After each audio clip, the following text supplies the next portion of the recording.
저는 오늘 다윗 왕국의 영광과 그림자 사무엘하 강의 두 번째로 하나님의 시간에 하나님의 방법으로 라는 제목으로 하나님 말씀 증거하도록 하겠습니다.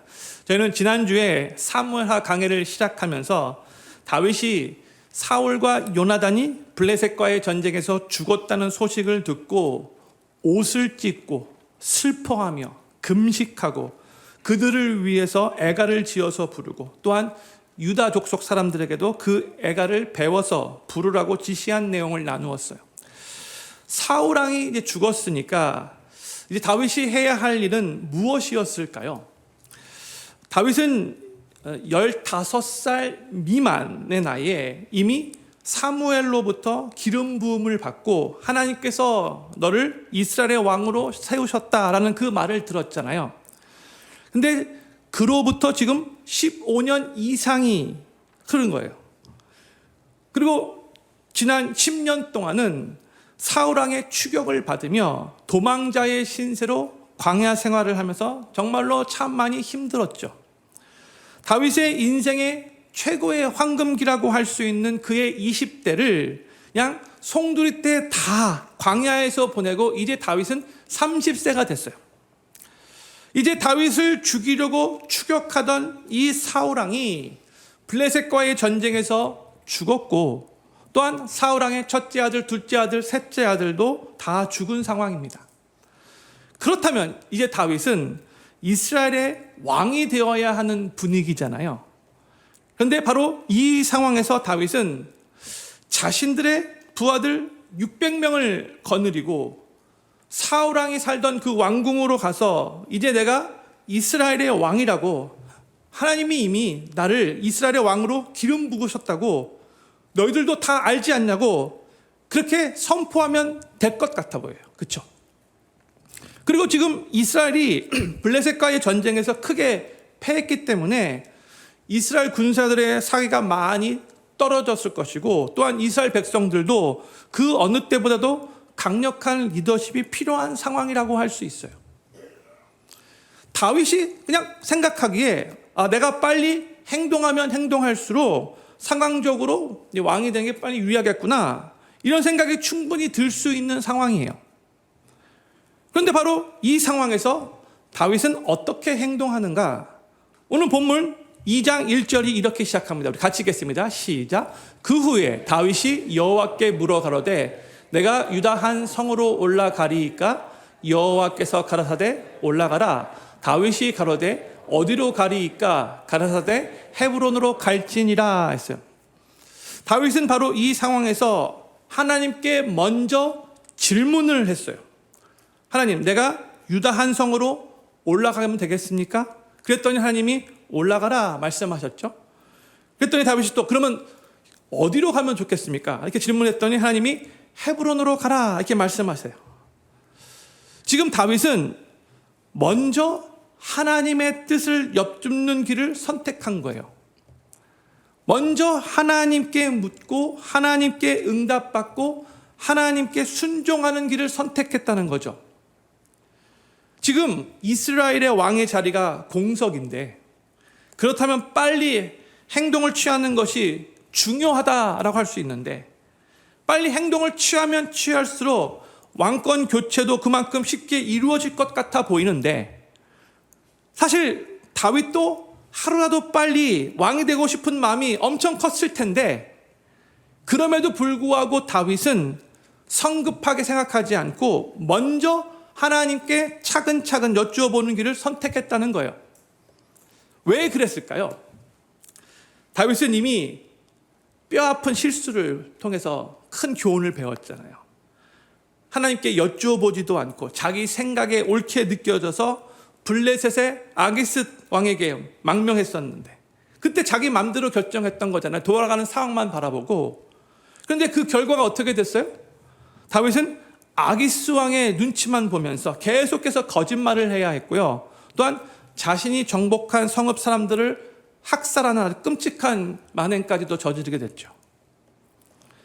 그 큰 실수를 경험했기 때문에 다윗은 이제 하나님께 모든 일들을 먼저 여쭈어 보기로 결심한 겁니다. 사랑하는 필그림교 성도님들, 우리도 우리 생각에 당연하다라고 여겨지는 상황이 찾아와도 먼저 하나님께 여쭙고 먼저 하나님의 뜻을 분별하며 하나님의 인도하심을 받아 하나님께 순종하는 길을 선택해야 합니다. 나의 원함과 나의 감정이 또한 되어져 가는 상황이 하나님의 뜻보다 앞서서는 안 된다는 거죠. 제가 이번 주에 누군가가 이제 영어로 하나님께 기도하는 기도문을 읽었는데 오늘 본문 말씀과 많이 연결돼서 성도들에게 나누고 싶어요. Dear God, if it's not from you, I don't want it. Close the wrong doors and open the right ones. 이게 말이죠. 하나님, 주님께로부터 온 것이 아니라면 나는 그거 원치 않아요. I don't want it. 아닌 문은 닫아주시고 옳은 문은 열어주세요. 이게 우리의 기도가 되어야 된다고 생각해요. 성도님들, 하나님의 뜻이 아니라 내 욕심을 따라 내가 원하는 것을 선택하면 처음에는 괜찮아 보일지 몰라도 결국 시간이 지나 우리의 삶에 해로운 열매가 맺게 된다는 것을 우리가 기억해야 돼요. 저는 필그림교회 모든 성도님들이 하나님께 기도하실 때에 자신이 원하는 것만 이루어지기 위해서 간구하지 않기를 바라고 먼저 하나님의 선한 뜻이 무엇인지 여쭙고 그 하나님의 뜻에 순종하게 해달라고 기도하심을 통해서 결국 하나님께서 선한 길로 인도하심을 삶 가운데 많이 경험하시게 되기를 우리 구주 예수님의 이름으로 간절히 축원합니다. 하나님은 다윗에게 사울의 왕궁이 있는 곳이 아니라 유다 지파에 속해 있는 헤브론으로 가라라고 말씀하셨어요.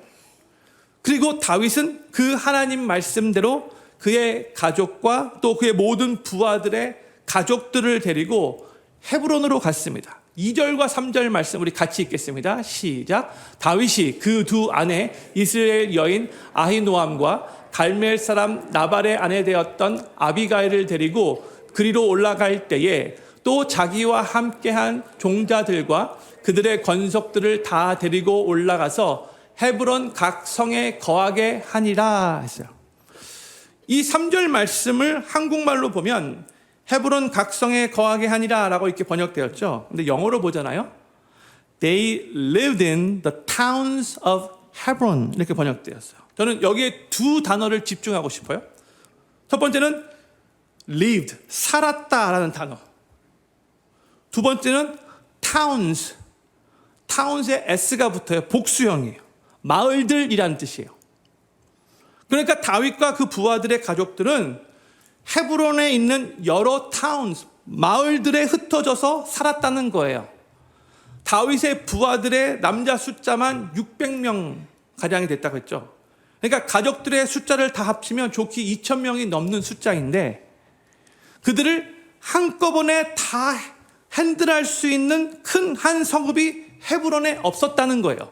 그래서 어쩔 수 없이 헤브론에 있는 작은 마을들로 흩어져서 살 수밖에 없었다는 거죠. 그리고 이 말은요, 보세요. lived라는 단어가 사용됐잖아요. 다윗은 나는 곧 이제 이스라엘의 왕이 될 거니까 이렇게 생각하면서 헤브론을 아주 잠깐만 머무는 곳으로 생각한 게 아니라는 거예요.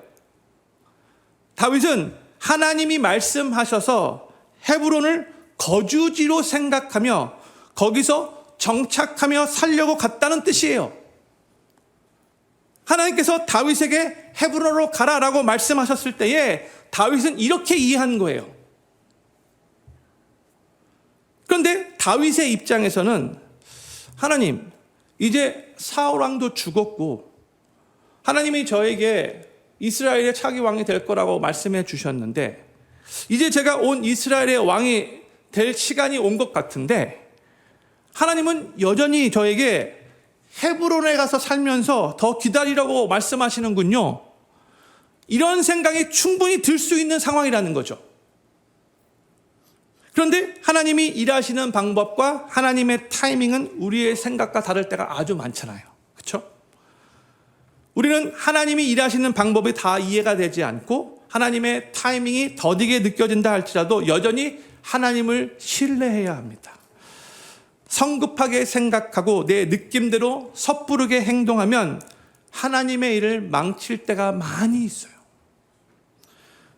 다윗은 그동안도 아주 오랫동안 기다려왔는데 이렇게 또 어정쩡한 상황 가운데 더 기다려야 하는 상황이 된 거예요. 더 기다리고 싶지 않았겠죠. 인간적으로 생각할 때에. 하루라도 빨리 그 상황에서 벗어나 이스라엘의 왕이 되고 싶었을 거예요. 당연하죠. 그런데 다윗은 하나님의 말씀대로 헤브론에 가서 살면서 또 하나님의 때를 기다려야 했어요. 헤브론의 여러 마을들로 다윗의 부하들이 다 뿔뿔이 흩어져서 살고 있었는데 이제 누가 다윗을 찾아오는가? 4절 말씀, 4절 전반부. 유다 사람들이 와서 거기서 다윗에게 기름을 부어 유다 족속의 왕을 삼았더라 했어요. 성도님들, 3절 말씀과 4절 말씀 사이에 흐른 시간은 정확하게 성경에 명시되어 있지 않지만 문맥을 면밀히 살펴보면 다윗과 그의 부하들이 헤브론 이 주변에 정착하여 어느 정도 시간이 흘렀다라고 보면 돼요. 한 몇 개월 정도 시간이 흐른 거예요. 그래서 안정된 삶의 기반을 다졌다는 것을 우리가 알아야 돼요. 그럴 때에, 그때에 이 유다 사람들이 다윗에게 찾아와서 다윗에게 기름을 부어 유다 지파의 왕으로 세운 거예요. 그래서 성도님들, 이 4절 말씀을 보고 이제 드디어 다윗이 이스라엘의 왕이 됐구나 이렇게 생각하시면 안 돼요. 이스라엘은 총 12지파가 있었잖아요. 그렇죠? 유다 지파가 어떻게 보면 중심 지파라고 할 수 있고 꽤 큰 지파라고 할지라도 하나님의 약속은요, 다윗이 한 지파의 왕이 되는 것이 아니라 모든 12지파의 왕이 되는 것이었어요. 그런데 지금 나머지 11지파는 다윗이 하나님께 여쭙고 하나님께 순종하여 헤브론에 정착하며 살고 있는 동안 다윗이 아니라 다른 사람을 그들의 왕으로 세워요. 오늘 본문 말씀 8절부터 10절 말씀 제가 천천히 읽겠습니다. 사울의 군장 넬의 아들 아브넬이 이미 사울의 아들 이스보셋을 데리고 마하나임으로 건너가서 길르앗과 아술과 이스라엘과 에브라임과 베냐민과 온 이스라엘의 왕을 삼았더라. 사울의 아들 이스보셋이 비로소 이스라엘 왕이 될 때에 나이 40세며 2해 동안 위에 있으니라. 유다 족속은 다윗을 따르니 했죠. 다시 8절 말씀 비춰주세요. 보세요.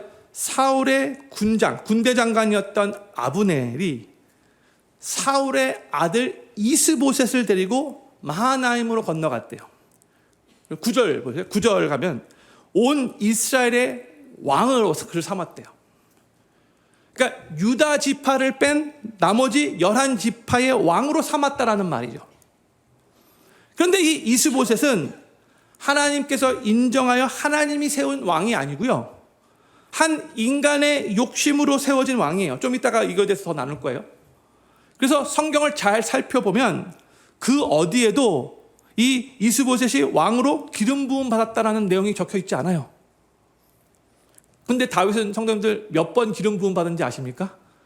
무려 3번씩이나 기름 부음 받았어요. 어린 목동 시절에 사무엘이 먼저 기름 부었죠.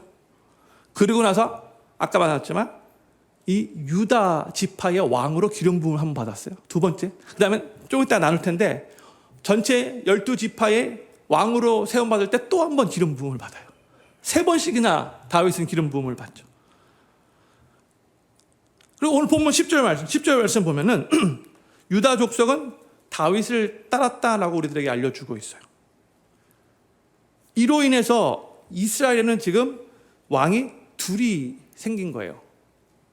하나는 하나님이 계획하시고 하나님이 인정하신 왕 다윗, 하나는 인간이 세운 왕 이스보셋.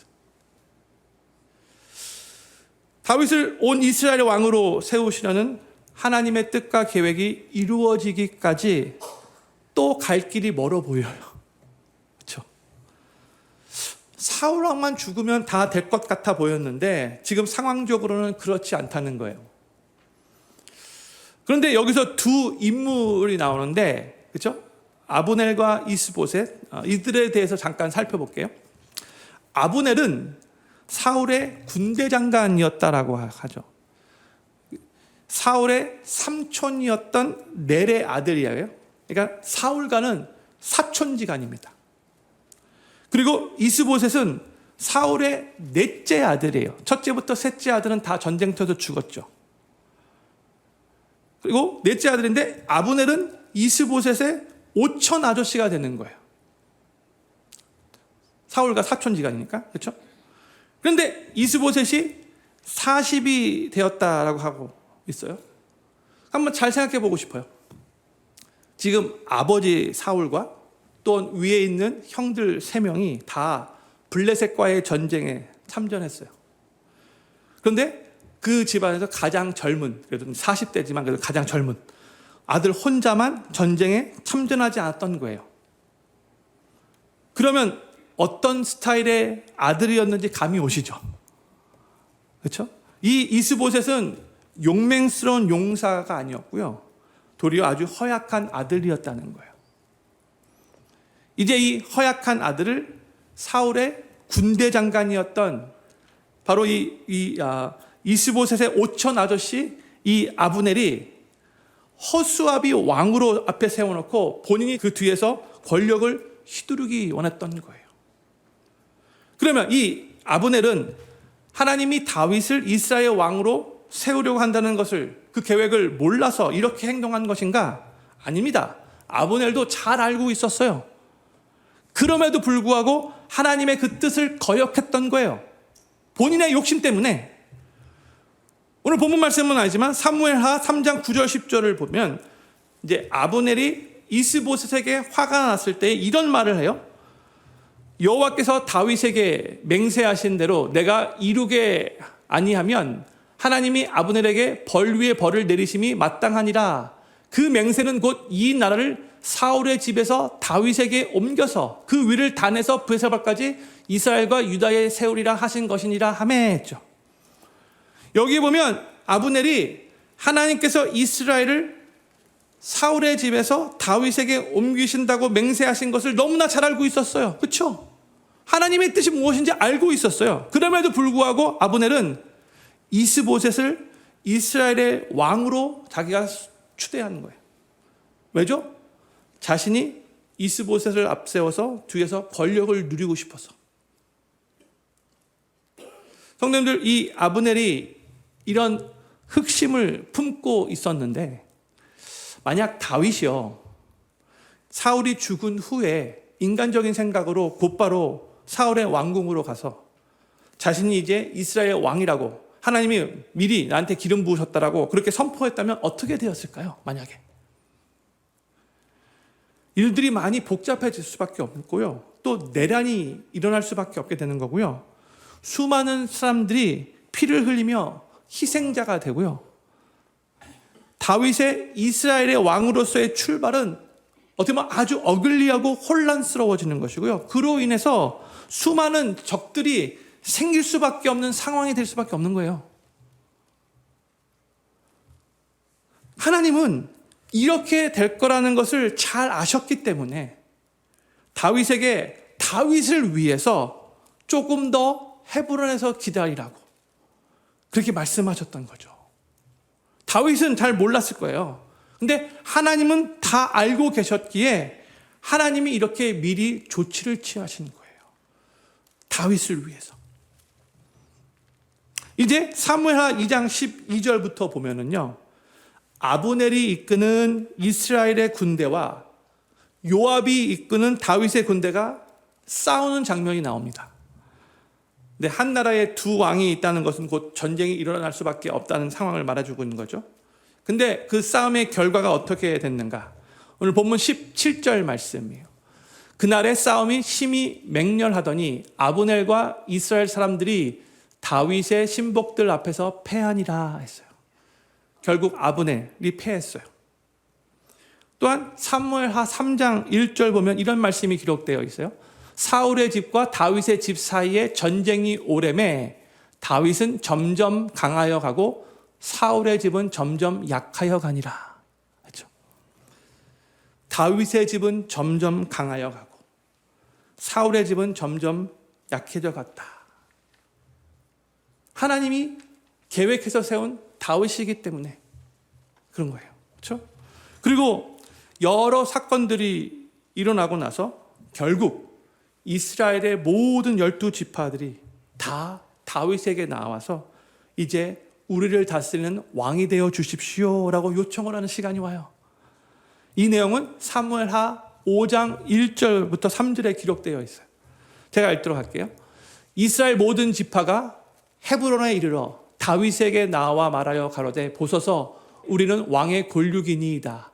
전일 곧 사울이 우리의 왕이 되었을 때에도 이스라엘을 거느려 출입하게 한 자는 왕이시었고 여호와께서도 왕에게 말씀하시기를 내가 내 백성 이스라엘의 목자가 되며 이스라엘의 주권자가 되리라 하셨나이다 하니라.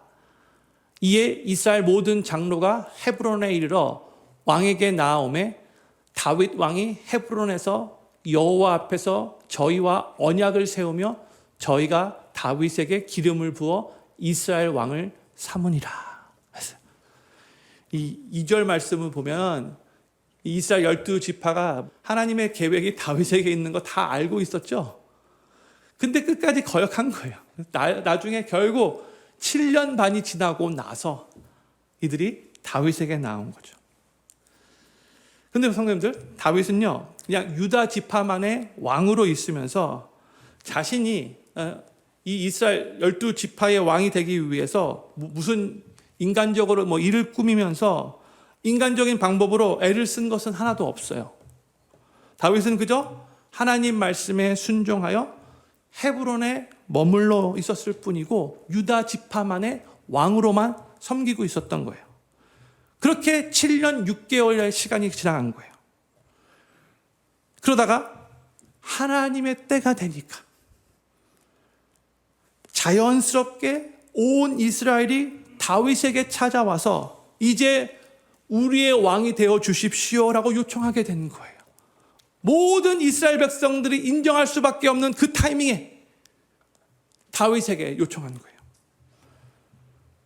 사랑하는 필경교 성도님들, 하나님의 일은 하나님의 방법으로 하나님의 타이밍에 이루어져야 되는 것을 믿으시기 바랍니다.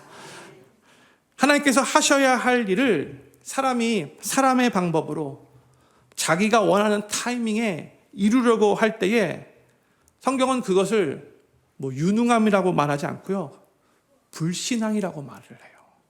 하나님을 신뢰하지 못하기 때문에. 우리 하나님은 선하시며 그분의 완전하신 뜻을 따라 가장 좋은 타이밍과 좋은 방법으로 일하시는 분이세요. 우리가 이것을 거스르면 하나님의 계획 안에 담긴 그 최상의 축복과 결실을 누릴 기회를 놓치게 된다는 거 기억해야 돼요. 우리의 뜻과 우리의 방식대로 행하면 처음에는 어느 정도 성과가 나타날 수 있겠지만 하나님이 주시려는 그 온전한 열매와 하나님의 영광이 드러나는 일은 결국 누리지 못하게 될 것입니다. 이 시간에 저희는 유명한 말씀 잠언서 19장 21절 말씀을 우리 같이 한번 큰 소리로 읽기 원합니다. 같이 읽겠습니다. 시작. 사람의 마음에는 많은 계획이 있어도 오직 여호와의 뜻이 완전히 서리라. 아멘. 이 구절은 하나님의 완벽한 주권과 인간의 한계를 동시에 보여주는 말씀이죠. 사람은 미래에 대한 계획, 여러 가지 의도, 전략들을 많이 세우며 꿈꾸며 움직인다 할지라도 이것은 다 제한적이고 많은 때에 이기적이고 또한 불완전할 수밖에 없어요. 그렇기 때문에 하나님의 뜻이 완벽하고 완전하다는 것을 고백하며 하나님께 다 의탁하고 맡기고 하나님을 신뢰해야 되는 거죠. 그럴 때 하나님께서 하나님의 방법대로 하나님의 때에 가장 완벽하게 이루시는 거죠. 저는 필경교회 모든 성도님들이 하나님의 일은 하나님의 방법과 하나님의 타이밍에 이루어질 때에 비로소 온전해짐을 믿으시기 바라고 성급한 마음 다 내려놓고 하나님께 온전히 맡기시며 하나님의 선하신 계획 안에 담긴 그 최고의 축복과 열매를 삶 가운데 많이 누리시게 되기를 우리 구주 예수님의 이름으로 간절히 축원합니다. 다윗이 처음 사무엘로부터 기름 부음 받았던 나이가 15세 미만이에요. 정확하지는 않은데 15세 미만, 15세가 될 수도 있고 14세, 13세가 될 수 있는데 하여튼 15세 미만이에요. 그리고 다윗이 유다 지파만의 왕이 되었을 때는 30세였고요. 온 이스라엘의 왕이 된 나이는 그로부터 7년 6개월이 지나서 37살이었죠. 만약 다윗이 이제 정확하지는 않지만 15살의 기름 부음을 제일 처음에 사무엘로부터 기름 부음을 받았다라고 가정한다면 다윗은 그로부터 이제 22년 후에 전체 이스라엘의 왕이 된 거예요. 22년 기다린 거예요. 여기서 우리가 꼭 마음에 새겨야 할 것은 무엇인가? 하나님의 약속이 당장 이루어지지 않는다 할지라도 언젠가는 꼭 이루어질 것을 믿으시기 바랍니다. 하나님이 약속하신 것은 꼭 이루어져요. 우리의 타이밍과는 다를 수 있지만 꼭 이루어진다는 거 항상 마음에 새겨져요. 다윗은 어린 15 미만의 나이부터 하나님께로부터 약속을 받고 그 약속을 붙잡아 하나님께서 결국 그 약속을 이루실 것을 믿으면서 그 모든 하나님의 훈련과 기다림의 시간을 통과했어요. 다윗은 어쩌면 사울 왕이 죽은 후에 이 12지파가 자신이 아니라 이 이스보셋을 자신들의 왕으로 세울 때에 마음이 많이 아팠을 거예요. 속상했을 거예요. 씁쓸했을 거예요. 무거웠을 거예요. 아닌데? 이런 생각이 들었을 거예요. 그동안 15년 넘게 기다렸는데 또 얼마나 더 기다려야 하지? 이 기다림 정말 지긋지긋하다. 이런 생각도 들었을 수도 있어요. 그러나 다윗은 그럼에도 불구하고 계속해서 하나님만 바라보며 인내했어요. 그리고 결국 하나님의 시간이 되었을 때에 하나님의 그 퍼펙트 타이밍에 하나님께서 가장 선하게 이루신 거죠. 사랑하는 필금교회 성도님들, 삶에 약속하신 하나님께서 약속하신 것이 아직 이루어지지 않았다 할지라도 계속해서 인내하시며 언젠가는 꼭 하나님께서 이루실 거라는 것을 확신하시기 바랍니다. 유명한 말씀 두 구절 우리 함께 읽기를 원해요. 먼저 갈라디아서 6장 9절 말씀 우리 같이 믿음에서 선포로 하겠습니다. 시작. 우리가 선을 행하되 낙심하지 말지니 피곤하지 아니하면 때가 이름에 거두리라. 아멘. 성경은 우리에게 계속 선을 행하면서 낙심하지 말라라고 가르쳐요. 그러면서 때가 이르면 결국 거둘 거래요. 또한 히브리서 10장 36절 말씀도 우리 같이 읽겠습니다. 시작. 너희에게 인내가 필요함은 너희가 하나님의 뜻을 행한 후에 약속을 받기 위함이라. 아멘. 이 구절은 고난과 기다림의 시기를 통과하고 있는 성도들에게 왜 우리가 인내해야 하는지를 가르쳐주고 있는 말씀이죠. 우리가 하나님의 뜻을 행하며 인내할 때에 결국 하나님의 약속을 받게 될 것이다 말씀하고 계세요. 성도님들, 우리들의 삶에 오랫동안 해결되지 않는 문제들이 있을 수 있어요. 오랫동안 변하지 않는 힘든 환경이 있을 수 있어요. 하나님께서 기도 응답을 지체케 하는 것도 있을 수 있어요. 이런 상황에서 우리에게 필요한 것은 무엇인가? 낙심하지 않고 계속 인내하면서 하나님의 때를 기다리는 것이죠. 하나님의 때가 이르면 하나님께서 약속하신 것을 주시고 우리에게 열매를 거두게 하실 거라는 것을 우리가 계속해서 믿음으로 바라봐야 합니다. 저는 필금교회 모든 성도님들이 하나님의 약속이 당장 이루어지지 않는다 할지라도 언젠가는 꼭 이루어질 것을 믿으시기 바라고, 그래서 낙심하지 않으시고 계속해서 인내하시면서 결국 하나님의 때에 아름다운 열매를 거두는 놀라운 그 은혜를 경험하시게 되기를 우리 구주 예수님의 이름으로 간절히 축원합니다. 다윗의 이야기는 다윗이 이제 왕이 되었다라고 끝난 게 아니죠. 이제부터 본격적으로 다윗의 시대가 열린다라고 할 수 있어요. 지금까지의 다윗의 삶은 어떻게 보면 전반전에 불과할 수 있어요.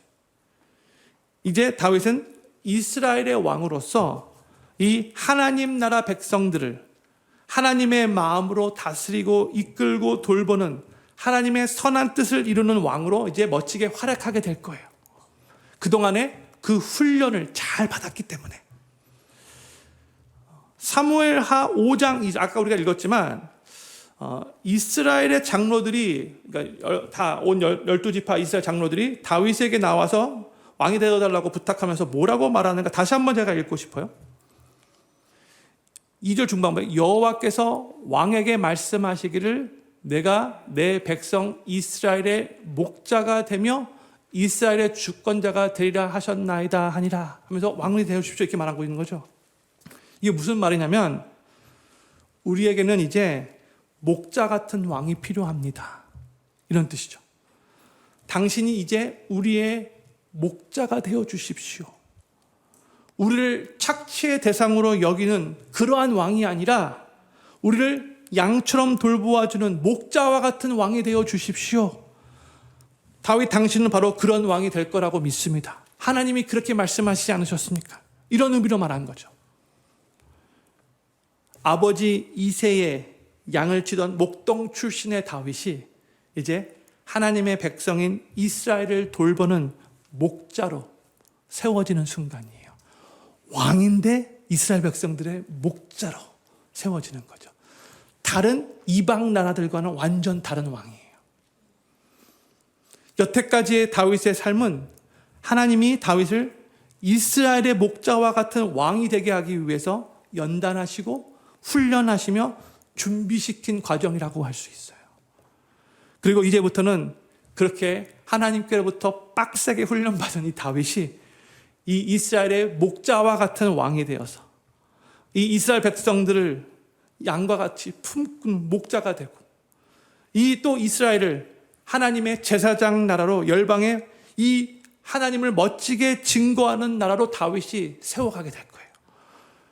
성도님들, 하나님의 기나긴 훈련은 우리를 향한 선한 목적을 이루는 여정이라는 것을 기억하시기 바랍니다.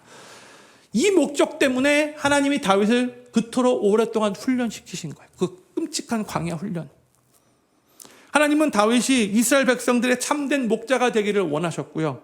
또한 다윗을 통해 이스라엘을 하나님의 제사장 나라로 영광스럽게 만들기 원하셨어요. 그렇기 때문에 다윗의 삶에는 그 기나긴 거칠은 광야 훈련이 필요했던 거죠.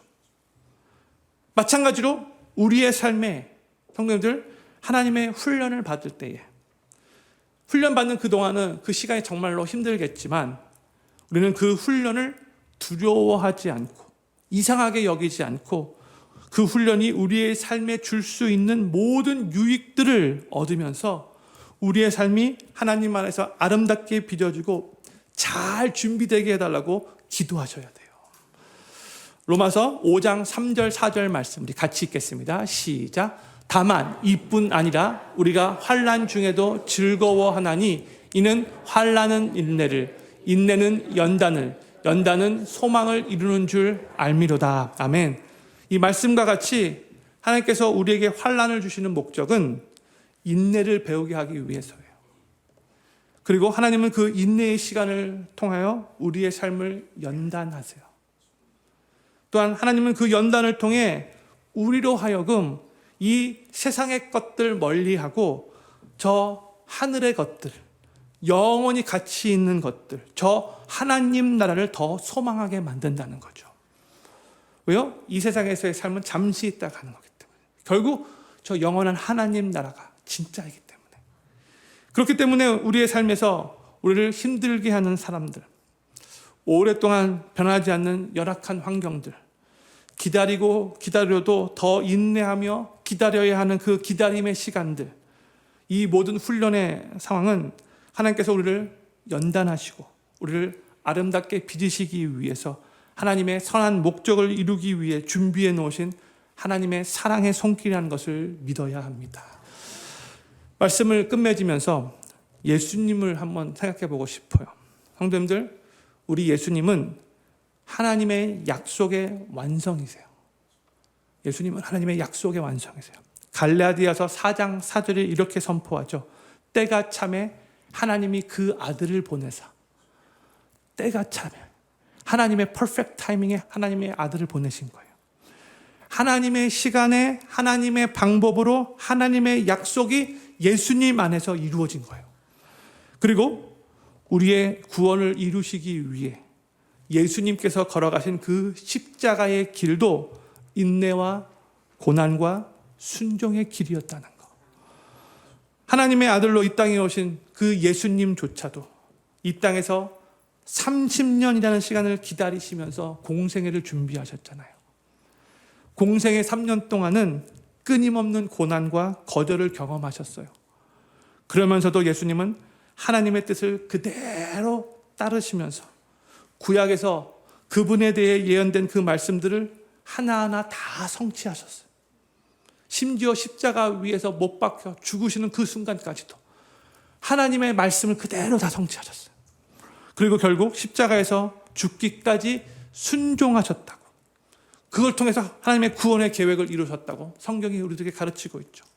빌립보서 2장 6절부터 8절 말씀, 우리 같이 천천히 하나님 말씀 읽겠습니다. 시작. 그는 근본 하나님의 본체시나 하나님과 동등됨을 취할 것으로 여기지 아니하시고 오히려 자기를 비워 종의 형체를 가져 사람들과 같이 되었고 사람의 모양으로 나타나셨음에 자기를 낮추시고 죽기까지 복종하셨으니 곧 십자가에 죽으심이라. 아멘. 한국말은 복종이지만 영어로 보면 순종, 오베이라고 되어 있어요. 또한 히브리서 5장 8절 9절 예수님에 대해서 이렇게 말씀합니다. 또 같이 읽겠습니다. 시작. 그가 아들이시라도 받으신 고난으로 순종함을 배워서 온전하게 되었은즉 자기를 순종하는 모든 자에게 영원한 구원의 근원이 되시고. 아멘. 하나님의 아들이신 예수님도 이 땅에 인간의 몸을 입고 오셔서 고난으로 순종을 배우셨다라고 그렇게 기록하고 있는데, 결국 예수님께서 순종하는 모든 자에게 영원한 구원의 근원이 되시기 위해서였던 거예요. 그리고 친히 이 고난과 인내와 순종의 길을 걸어가신 우리 예수님께서 우리가 고난과 인내와 순종의 길을 걸어가실 때에 우리를 사랑의 마음으로, 긍휼히 여기는 마음으로 우리를 도우시고 끝까지 우리를 붙잡으시고 가장 선한 길로 인도해 주실 거예요. 저는 필경교회 모든 성도님들이 우리의 구원을 이루시기 위해 하나님의 아들이신 예수님께서 기꺼이 그 인내와 고난과 순종의 길을 걸어가신 것에 대해서 감사하시기를 바라고, 하나님의 기나긴 훈련은 우리를 향한 하나님의 선한 목적을 이루는 여정이라는 것을 기억하시고, 하나님의 약속이 당장 이루어지지 않는다 할지라도 언젠가는 분명히 꼭 이루어질 거라는 것을 믿고 하나님의 일을 하나님의 타이밍에 하나님의 방법으로 하나님께서 이루심을 친히 삶 가운데 경험하며 영적으로 놀라운 은혜를 경험하시게 되기를 우리 구주 예수님의 이름으로 간절히 축원합니다. 우리 다 같이 자리에서 일어나셔서